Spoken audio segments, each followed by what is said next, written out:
1945. januárjától a Sziklakórház környezete, a budai várnegyed már a harcok gócpontja volt. Állandóak voltak a légi, valamint tüzérségi támadások. Ebben a videóban a budai városromához kapcsolódó helyszíneket keresünk fel. Én Zahár Milán vagyok a Sziklakórház Atombunker Múzeumból. Tartsatok velünk!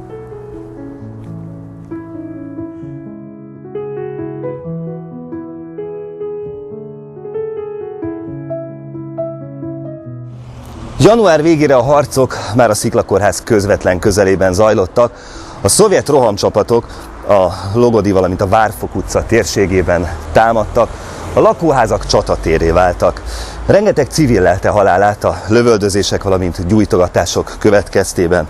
A katonaság a lakosok bevonásával igyekezett barikádokat emelni a várnegyed felé vezető utcákon.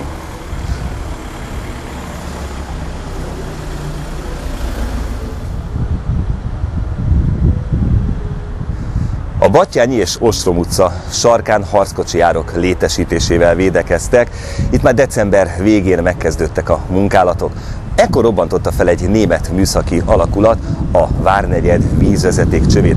Ezután megszűnt a vízellátás a környéken, így a Sziklakórházban is.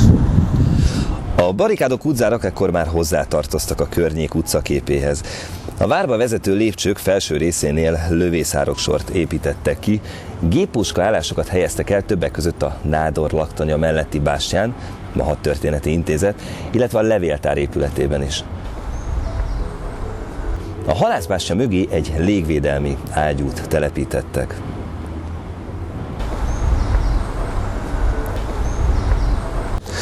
Az elhúzódó harcok miatt lehetetlenné vált a sebesültek elhelyezése. A kórház zsúfolásig telt, a barlangokban betegek feküdtek. Persze a kórházba eljutni önmagában is életveszélyes volt. Ebből a szempontból szerencsés, hogy több lejáraton keresztül is meg lehetett közelíteni az Úri utca egyes házaiból, de például innen a Szent Háromság utcából is. A vízkijárat lépcsőjén nagyon sokan beestek.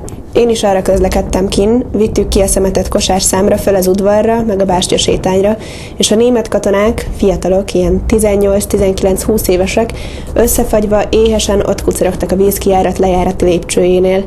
Sebesülten, vérzőn, be volt kötve a feje egyik-másiknak zsebkendővel. Na hát, azokat is elláttuk természetesen. A várbéli házak összeköttetései a barlangrendszerrel több szempontból is hasznosnak bizonyultak.